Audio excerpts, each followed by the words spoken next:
After 12 years, when she smiled and said, "Oh, hey, Matt," I looked at her for a moment and told her I had no clue who she was. I didn't raise my voice. I didn't smirk. I just said it plainly. And no, I don't regret it. My name is Matt. When all of this started, I was 26, fresh out of college, working my first real corporate job in a city where I didn't know anyone. I wasn't trying to be impressive. I was just trying to belong. New badge, new office, new routines. Nothing dramatic. Nothing complicated. Or, at least that's what I thought. I had moved 3 states away for that job.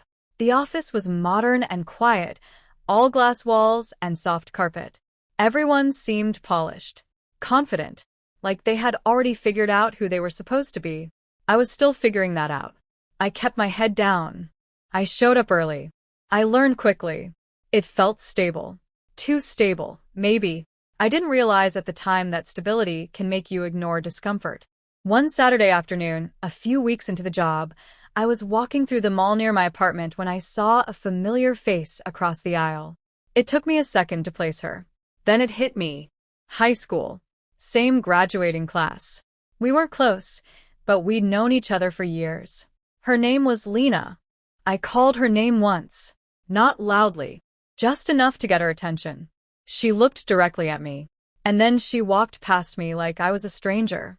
I stood there for a moment confused, telling myself maybe she hadn't heard me. So I said it again. She didn't turn around. I went home feeling embarrassed, but I brushed it off. People forget. People move on. It wasn't a big deal. That was mistake number 1. The following Monday, I walked into the office break room and heard laughter. Not the loud kind. The controlled kind.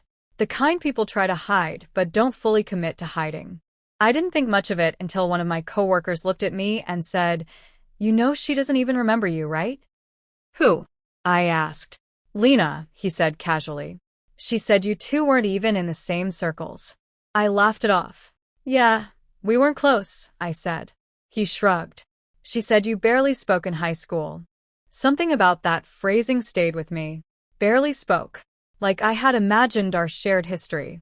Like I was exaggerating my own existence. Over the next few weeks, the comments didn't stop.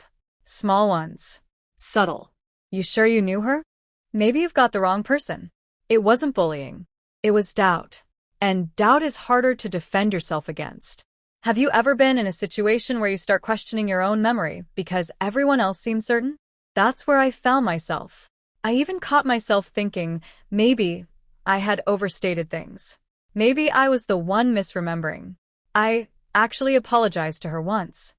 I told her maybe I had mistaken her for someone else. She smiled politely and said, "It happens." Read that again. I apologized for recognizing someone I had spent 4 years in school with. That's when it got weird. Lena worked in a different department, but our paths crossed often enough. Every time she acted distant, not hostile, just dismissive. If someone mentioned high school, she would redirect the conversation. If my name came up, she would say, "Oh, we didn't really know each other." And people believed her. The problem wasn't that she didn't remember me. The problem was that she wanted everyone else to think I didn't matter. At first, it was uncomfortable. Then it became strategic. I noticed how she would soften her tone around certain managers, how she positioned herself in meetings, how she framed narratives in ways that benefited her. It wasn't cruelty. It was control. The breaking point came during a team presentation. We were assigned to present a quarterly review together. I had prepared my portion thoroughly. Data clean. Slides organized. When it was my turn to speak, Lena interrupted. "I think what Matt is trying to say," she began, correcting my explanation in a way that suggested confusion where there wasn't any. The room shifted subtly. I felt it. After the meeting, one of my colleagues pulled me aside and said, "You've got to be more assertive. She kind of steamrolled you." Steamrolled. That's when it hit me. It wasn't that she didn't remember me. It wasn't that she genuinely thought we hadn't known each other. She was rewriting the story, minimizing me publicly so she could occupy more space privately. And that changes everything. It wasn't betrayal. It was disrespect. Not loud. Not dramatic. Just consistent. I didn't confront her again. I didn't escalate it. I didn't try to correct the narrative in public. I stopped seeking validation from the room she was performing in. Instead, I redirected my energy. I volunteered for projects she wasn't part of. I built relationships outside her circle. I asked for feedback directly from leadership instead of through team channels. I stopped trying to prove I belonged and focused on becoming undeniable. There's a difference. I didn't argue. I just stopped participating in the game. Within 2 years, I had moved into a leadership track. Within 5, I was managing a small team. By the time 12 years had passed, I was overseeing an entire department. A lot changed, especially me. 12 years after that mall encounter, I was at a regional conference representing our company. I had just finished a panel discussion and stepped into the networking lounge when I heard a familiar voice behind me. "Oh, hey, Matt." I turned. Lena. Same smile. Same polished tone. She was holding a glass of water, standing beside 2 younger professionals who were clearly looking at her for cues. "I can't believe it's you," she said warmly. "It's been forever." Of all places. Of all moments. I wasn't expecting it. She stepped closer. "We went to high school together, remember?" The irony almost made me laugh. I looked at her calmly and said, "I'm sorry, I don't think we know each other." Silence. It wasn't explosive. It wasn't cruel. It was surgical. Her smile faltered for half a second, just enough for the people beside her to notice. "You don't remember?" she asked. I held her gaze.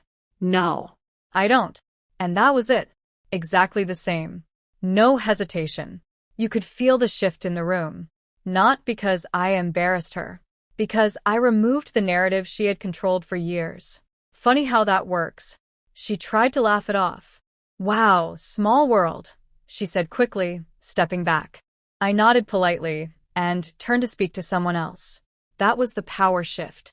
Not revenge. Not humiliation. Mirror. The same indifference she had used as leverage returned calmly. If you've ever had a moment like that, where the person who dismissed you suddenly needs your recognition, you understand the weight of it. After the conference, a few colleagues asked if we had history. I said simply, "Not really." No long explanation. No recounting high school. No recounting the mall. Sometimes silence is the cleanest boundary.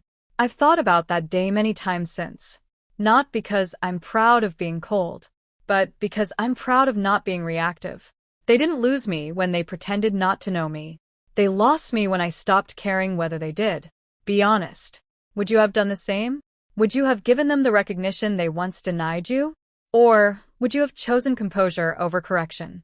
I didn't change who I was. I just stopped accepting less. And that made all the difference.